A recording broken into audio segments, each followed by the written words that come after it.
இடம்பொருள் நேயர்களுக்கு வணக்கம். சிந்து பேரவை சீரியலோட ஏப்ரல் 4 நாளைக்கு எபிசோட் எப்படி இருக்க போகுது அப்படிங்கிறதா ஒரு அனலைஸா பார்க்க போறோம். ஸோ இன்னைக்கு எபிசோட் எங்க முடிஞ்சிருந்தது அப்படின்னு பார்த்தோம்னா, கன்னத்துல பலார்னு ஒன்று விட்டானே அவங்க அம்மாட்ட போயிட்டு சொல்லி வைக்கலாம் அப்படின்ட்டு நான் சொல்லிட்டு போறேன் பாரு அப்படிங்கிற மாதிரி அவன் கிளம்புறா அப்படின்ட்டு. அதாவது பைரவி அவங்க அம்மா அன்னபூர்ணிட்ட போயிட்டு சொல்றா. அதை சொன்ன உடனே வேணான்ட்டு அவங்க அம்மா கையை பிடிச்சி இழுக்கிறாங்க. இருந்தாலும் அதை தள்ளி விட்டுட்டு அவ போறா அப்படின்ட்டு அவங்க என்ன பண்றாங்க, கிணத்துல கூச்சிடுறாங்க. ஏண்டி இதை தாண்டி சொல்லி ஆறுமுகம் கல்யாணம் பண்ண ஏன்டி இப்படி பண்ண அப்படிங்கிற மாதிரிதான் இருந்தது.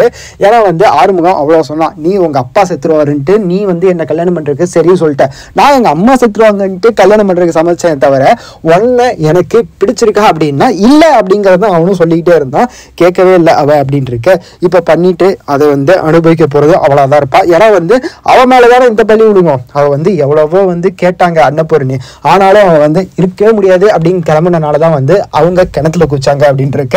ஸோ அந்த கில்ட்ல தான் இருக்க போறா. திரும்ப என்ன ஆக போகுது அப்படின்னு பார்த்தோம்னா, ஆல்ரெடி அரைஞ்சவன் இப்ப என்ன பண்ண போறான் அப்படிங்கிறது தெரியவே இல்லை. இந்த கில்ட்டுக்கு காரணமும் இன்னொருத்தி தான் ஆக போறா. யாரு அப்படின்னு பார்த்தோம்னா சிந்து.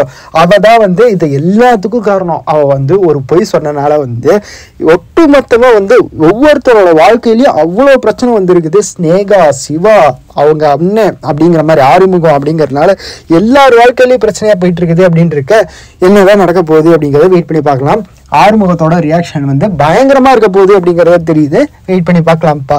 இந்த பழியையும் ஏத்துக்க போறா சிந்து அப்படின்னு தான். ஏத்துக்க போறா இல்ல ஏத்துக்கணும் அப்படிங்கிறது தான் இருக்க போகுது. வெயிட் பண்ணி பார்க்கலாம் நாளைக்கு எபிசோட் எப்படி இருக்க போகுதுன்ட்டு. ஸோ இப்படிதான் அடுத்தடுத்த எபிசோடா இருக்க போகுது. நீங்க என்ன நினைக்கிறீங்க இதெல்லாம் நடக்க போகுது அப்படின்ட்டு? உங்களோட தாட்ஸ் ஏதாவது இருந்தா இப்படி நடக்கிறதுக்கு வாய்ப்பு இருக்குப்பா அப்படின்னு ஏதாவது யோசிச்சிருந்தீங்க அப்படின்னா கமெண்ட்ல சொல்லுங்க. இந்த வீடியோ பிடிச்சிருந்தா லைக் பண்ணிட்டு மறக்காம சப்ஸ்கிரைப் பண்ணுங்க. நாங்க போற வீடியோஸ் உங்களுக்கு ரெகுலரா வரும்.